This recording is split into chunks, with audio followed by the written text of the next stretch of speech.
Деньги, которые годами платят люди, не доходят ни до врачей, ни до пациентов. Медицину развалили полностью. На депутатов заложено на 29 миллионов больше, а на амбулаторную помощь для всех жителей республики почти на миллиард меньше. Вместо 14 бригад работает только 2 и только в Ижевске.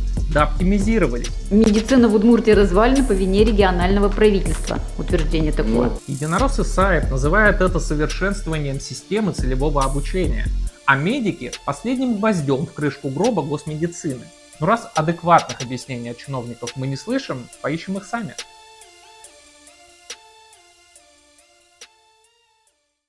Почти 16 тысяч жалоб на здравоохранение оставили жители Удмуртии за 7 месяцев этого года.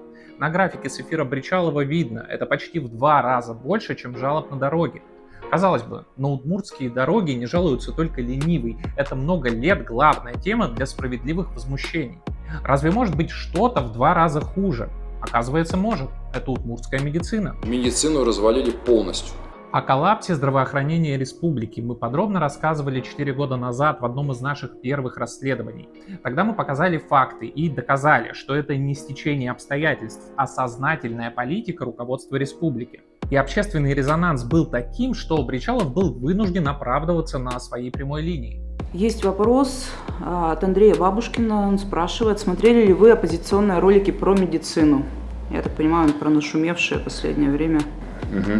Ролик на Ютубе, который Да. по поводу как раз-таки развалили вопрос Минздрав Удмуртии, медицина в Удмуртии развалена по вине регионального правительства. Утверждение такое. Ну, конечно, вот я же вам о чем и говорил. Любую тему возьмите, это развалили, украли, а потом набрасывают построй заводы, восстанови колхозы и так далее. Прошло 4 года, в ходе которых он и другие единороссы сказали много красивых слов и обещаний о том, что все наладится.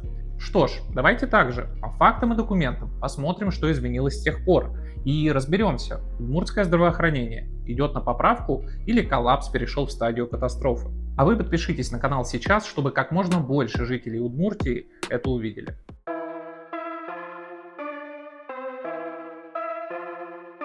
Оценить качество здравоохранения в Удмуртии в теории может каждый. Пойти лечиться в государственную клинику, пройти обследование и сделать свои выводы. На практике все сложнее. Тысячи людей спотыкаются на самом первом шаге. Жалобы, которые сотнями поступают каждую неделю, не про то, что в республике нельзя сделать какую-то сложную операцию. Большинство о невозможности элементарно записаться к врачу, достать лекарства или сдать анализы, то есть получить базовую медицинскую помощь. Вам нужно к стоматологу? Готовьтесь ждать от полугода. К детским специалистам, как повезет, возможно не меньше. Детский ортопед на столицу республики, например, остался всего один. Номерки к специалистам можно получить через терапевта, но и это проблема. Люди жалуются, что даже на первичный прием к участковому не попасть. И даже получив заветный номерок, прорваться к нужному врачу – это большая удача, повезет не всем. Вот женщина в переписке с Минздравом пишет, неделями не могли записаться по номерку к детскому сурдологу. В итоге плюнули и пошли платно. Плюнули и пошли платно. Эта фраза гораздо лучше объясняет реальность удмуртского здравоохранения, чем чиновники и единороссы. Потому что объяснение министра здравоохранения Багина больше похоже на издевательство. Вот его спрашивают, почему невозможно попасть к врачу, а он невозмутимо отвечает, просто потребность больше, чем количество ячеек. Да ладно! Спасибо, капитан Багин, без тебя бы не разобрались. Но раз адекватных объяснений от чиновников мы не слышим, поищем их сами. Идем на сайт фонда обязательного медицинского страхования, куда все граждане платят отчисления. Кликаем на документ с названием «Установленные объемы медицинской помощи». И вот там прописано, сколько походов к какому врачу заложено на каждую больницу региона. И несмотря на давно существующий дефицит мест, эти походы продолжают сокращать каждый год. В 2021 году их было 4 миллиона 160 тысяч, через год уже 127 тысяч. В итоге, к концу прошлого года их уже стало 3 миллиона 895 тысяч. То есть за 4 года они сократили 265 тысяч посещений. Буквально отняли по одному визиту к врачу почти у половины жителей Ижевска. Вот почему не хватает ячеек. Вы можете сами скачать эти таблички, вбить название больницы или специалиста, которые вам нужны, и посмотреть, насколько уменьшились ваши шансы к нему попасть. Вот, например, например, республиканская детская больница. По каким-то специалистам есть увеличение, но в целом было 69,5 тысяч посещений, стало 63. Даже на детях умудрились сэкономить 10%. И важно, я говорю не про какие-то субсидии или подачки сверху. Визиты к врачу оплачиваются из отчислений, которые исправно платят жители Удмуртии и которых не становится меньше. Федеральный фонд ОМС стабильно снабжает удмуртское отделение миллиардами от налогоплательщиков, чтобы они могли нормально лечиться. Бюджет фонда растет, а посещений становится все меньше. Где деньги, которые люди платят, чтобы иметь возможность сходить к врачу? А вот они, на том же сайте фонда. Находим документ с бюджетом и видим, что с каждым годом все больше становится нормированный страховой запас фонда ОМС. Это такая кубышка, о которой мы подробно рассказывали 4 года назад. Тогда оптимизация уже была в разгаре, активно сокращали посещения и финансирование разных направлений медицины. И вот на тот момент в кубышке уже скопилось 3,5 миллиарда живых денег, которые можно было бы потратить на зарплаты врачам, лекарства и оборудование. Но эти деньги не тратились, и мы делились версией почему. Потому что Бричалов планировал освоить их под ширмой инвестиционных проектов с компанией Мединвест Групп. Тогда вмешался федеральный Минздрав, и ничего не получилось. Бричалов, комментируя это, делал вид, что даже не знает, что это за компания. Как компания называется? Мединвест Групп. Мединвест Групп. Теперь вы знаете. Теперь я знаю. Ой, ну конечно, Бричалов даже не слышал названия компании, с которой подписывал соглашение, хвастался журналистам и жал руку ее гендиректору на камеры. Но это не важно. Главное, что сейчас, когда в Удмуртии закрывают кабинеты неотложки в районах и продают здания больниц в селах, объясняя это необходимостью сэкономить лишние пару миллионов, кубышка фонда ОМС продолжает пополняться. С тех пор она практически удвоилась, туда уже отложили 6 с лишним миллиардов. Держат ли их там на черный день, закрывают ими кассовые разрывы или ждут нового удобного случая для серых схем, мы не знаем. Знаем только то, что деньги, которые годами платят люди, не доходят ни до врачей, ни до пациентов. То есть люди платят отчисления, деньги есть, но систему изначально еще на уровне документов программируют так, чтобы медицины на всех не хватало. И в выигрыше от такого подхода все заинтересованные лица. Чиновники, которые могут писать красивые отчеты, частные клиники, куда бегут врачи и вынуждены идти пациенты, единороссы, которые перед выборами могут продавать самое необходимое, как царский подарок. В проигрыше только жители и жительницы Удмуртии, которые ощущают – это развал.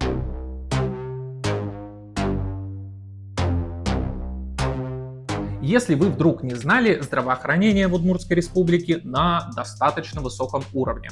Так сказала эксперт из федерального Минздрава на совещании в Удмуртии. Оказывается, у нас и обеспеченность кадрами неплохая, и Минздрав работает слаженно. На словах все было замечательно, пока в комментарии не пришли люди, которые видят удмуртское здравоохранение в реальности, а не по красивым отчетам наверх. И они рассказали, что на КТ можно попасть только платно, анализы тоже платно, льготные лекарства хрен достанешь, в графиках работы врачей одни прочерки. С электронной записью вечные проблемы, приходишь к 6 утра ногами, номерков тоже нет. Ну ладно, может быть, не все так однозначно? Может быть, это не развал, а тысячам людей, которые сталкиваются с проблемами, просто показалось? Или не повезло? Ведь как послушаешь Бричалова, так любо-дорого. Начали проводить трансплантацию органов. Все больше становится малоинвазивных операций. Санитарная авиация, то, чего у нас не было. Мы продолжаем строительство туберкулезной больницы.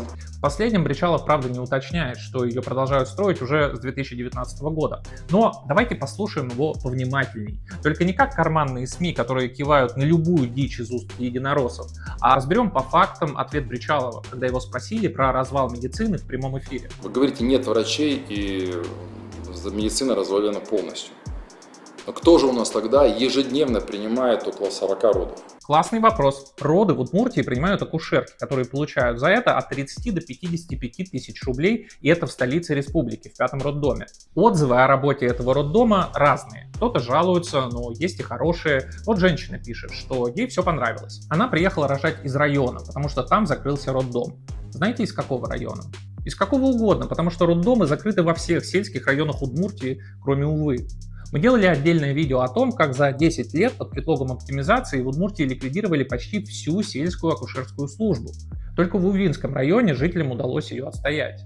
И принялись за города. 37 тысяч человек подписали петицию против закрытия 2-го роддома в Ижевске. Но его все равно закрыли. А недавно единороссы из Госсовета проголосовали за передачу здания в федеральную собственность. рожать там точно больше не будут. А скорая помощь? Вот, вы не знаете цифры, а ежедневно обращений до 1500 жителей. Ну, это же огромная цифра, это же врачи, это же медперсонал. Нет, мы знаем цифры. За последние 4 года количество выездов скорой помощи сокращено почти на 9 тысяч по республике. При том, что деньги были, и на скорую помощь не потратили 500 миллиарда выделенных на это денег налогоплательщиков, 30% от годового бюджета. Скорую помощь в Удмуртии оптимизировали особенно рьяно. Города и районы республики структурно присоединили к Ижевской станции скорой помощи. Например, в Глазове это привело к уходу сотрудников из-за снижения зарплат. Глава Удмуртского отделения профсоюза действия Александр Золотарев писал, что опытные фельдшеры были вынуждены уходить работать в алкомаркеты, потому что за разливание пива платят больше. Администрация Бричалова устами своих телеграм-помоек все отрицала, но в этом году появились цифры, которые все подтвердили. За 3 года оптимизации скорой помощи укомплектованность бригад снизилась на 15%. Специализированных бригад в республике стало в 7 раз меньше, чем нужно по нормативам Минздрава. Вместо 14 бригад работает только 2 и только в Ижевске. Да оптимизировались. Странно, что Бричалов вообще об этом заговорил. Со скорыми в республике такой развал, что на это Бричалову указал даже Путин, когда они встречались. Но жители Удмуртии без всякого Путина знают, что скорую можно ждать часами.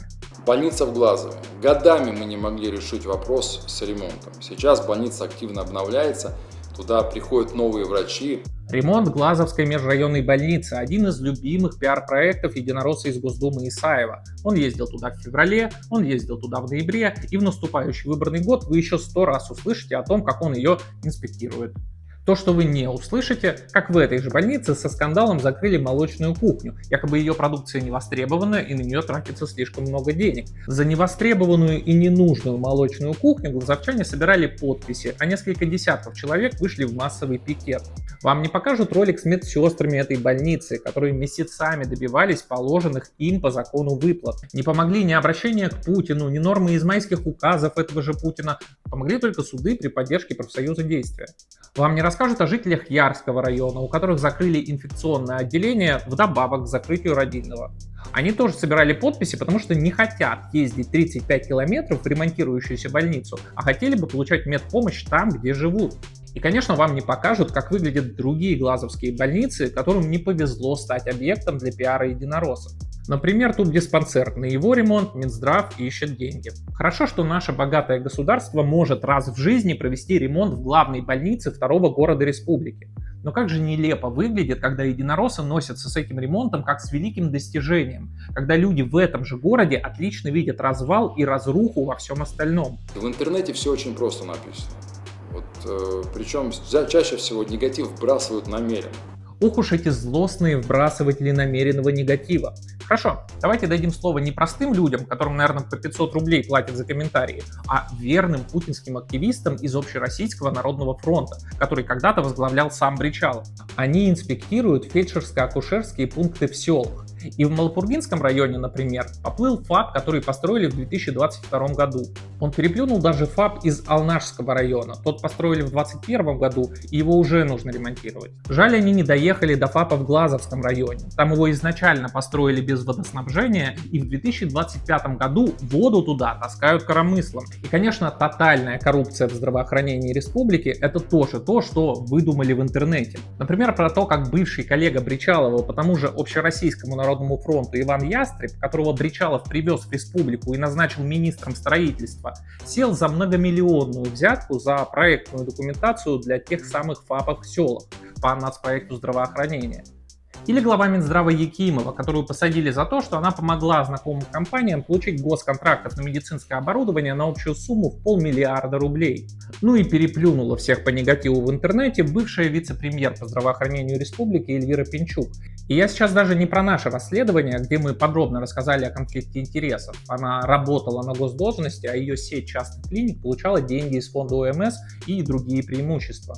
Это продолжалось почти 3 года и вроде бы закончилось ее уходом с поста, перед которым наши источники сообщали об ее допросах. Но потом она взяла и сама признала, что ресторан авторской средиземноморской кухни «Море», в котором вы можете полакомиться дальневосточными устрицами и аргентинскими лангустинами, это ее бизнес.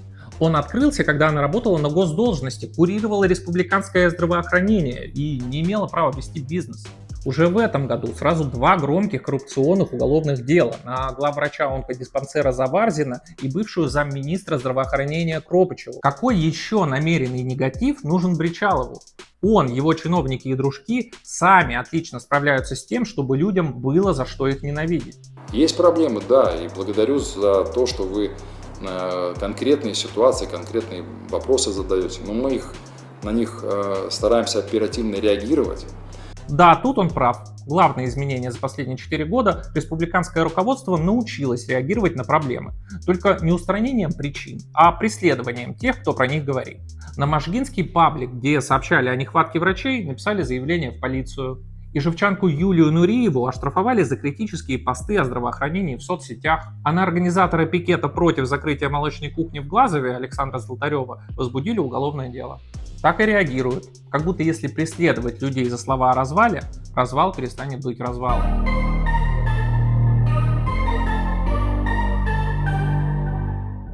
На самом деле в удмуртском здравоохранении есть одно позитивное изменение. Похоже, людям больше не надо объяснять, кто виноват. Все и так это понимают. Вот обычный пост из городского паблика с ободранными стенами детской поликлиники в Воткинске. И люди в комментариях пишут: ну а что вы хотели? Единая Россия, партия ведра. Вспоминают главврача единороску Телегину. И что 8 лет назад было все то же самое, несмотря на красивые слова и обещания. Или вот в Можгинском районе. На выборы в Госсовет в сентябре от Единой России выдвинули врача первой ГКБ Симакина. Ну казалось бы, доктор, сам из Большой Учи, идет от партии власти и на листовках пишет, что здоровье главная ценность. Что может пойти не так? Жители Большой Учи ему поверили и пишут, что проголосовали всем селом, потому что он обещал лично контролировать вопрос с медпомощью в селе. И вот не прошло 2 месяцев с выборов, и там уже закрывают кабинет неотложной помощи. Отличный подарок от Единоросса. А вот еще подарок. Глава фракции «Единая Россия» в Госсовете Удмуртии Наумов от лица завода «Эликон» дарит Сарапульской больнице инвалидную коляску. Об этом пишут так, как будто это не элементарная потребность, а важное событие и огромное счастье для больницы. Только вот параллельно с этим, в те же самые дни, фракция Наумова и Симакина согласовывает проект бюджета республики на будущий год, где на депутатов заложено на 29 миллионов больше, а на амбулаторную помощь для всех жителей республики почти на 1 миллиард меньше. И в целом на всю медицину республики в нашем социальном государстве они заложили меньше денег, чем на государственный аппарат. Это значит, что в городах к врачу будет еще труднее попасть, а в селах будут закрываться новые отделения и кабинеты. Вынув почти 1 миллиард на базовый доступ к медицине, единороссы будут дарить дешевые инвалидные коляски и давать еще более дешевые обещания, которые никогда не выполнят. Мы направили обращение с требованием отменить запланированное сокращение бюджета на амбулаторную помощь и изменить структуру бюджета в пользу здравоохранения. И нашу инициативу поддержали жители Удмуртии. Сколько можно урезать доступ людей к элементарной медицинской помощи? Но единороссы делают это снова и снова. Именно их руками выстраивается эта система на всех уровнях. Госдума руками Единой России вот только что приняла закон об обязательных отработках для медиков, то есть заменила конституционное право на бесплатное высшее образование настоящим крепостным правом для врачей. Теперь ординаторы должны будут 3 года отпахать в госбольнице или платить огромный штраф. Единороссы Саев называют это совершенствованием системы целевого обучения, а медики – последним гвоздем в крышку гроба госмедицины. И если для вас не очевидно, что это приведет к сокращению желающих идти в медвузы и никак не увеличит количество специалистов, то вот вам факт. Принудиловка от Единой России уже не сработала. Они активно пиарились на программах «Земский доктор» и «Земский фельдшер», особенно перед прошлыми выборами. Эти программы про субсидии медработникам, чтобы они 5 лет отработали на селе. Итог: более половины врачей не выдержали этот срок и просто вернулись обратно. Следующий уровень этой пирамиды вредительства – главный единорос республики Бричалов, который обещал перезагрузку медицины, а в итоге превратил здравоохранение республики в большую кормушку. Министр строительства, пойманный за коррупцию на фельдшерско-акушерских пунктах, вице-премьер по здравоохранению с сетью собственных клиник и устричным рестораном, глава Минздрава с многомиллионными контрактами для знакомых компаний – это все ставленники Бричалова и партии власти, и именно им стоит сказать спасибо за развал. Ну и третий уровень – депутаты-единороссы, которые вместо того, чтобы обеспечивать контроль за всем этим, просто берут и сокращают амбулаторную помощь на 1 миллиард. Им наплевать, что квалифицированный врач-офтальмолог после 10 лет обучения может претендовать на 65 тысяч рублей зарплаты в столице республики и на переработки, на которые постоянно жалуются медики. Для них врачи — это ресурс, они их на лояльность к власти проверяют. У врачей же мало работы. На словах единороссы топят за повышение демографии, традиционные ценности и многодетные семьи, когда на деле закрывают все роддомы в районах республики, а мамы с новорожденными даже в Ижевске проводят первые дни жизни малыша вот в таких условиях, как в детском отделении 4 ГКБ. И так продолжается уже больше 20 лет. И на самом деле у меня есть идея для предвыборных листовок «Единой России», самых правдивых, чтобы не с пустыми словами, а с их реальными делами. Пусть они просто распространяют вот эти распечатки Субмстата. 20 лет назад в Удмуртии было 124 больницы, стало 65. Было 20 тысяч больничных коек, стало 11 тысяч. И так по каждому пункту, год за годом, поступательно и методично. Следующий год будет годом выборов и в Госсовет Удмуртии, и в Госдуму. Не верьте их красивым словам, верьте тому, что видите сами. Что бы они вам ни пообещали, они вас обманут, они делают так больше 20 лет. Не голосуйте за Единую Россию. И обязательно поделитесь этим роликом, чтобы как можно больше жителей Удмуртии знали правду.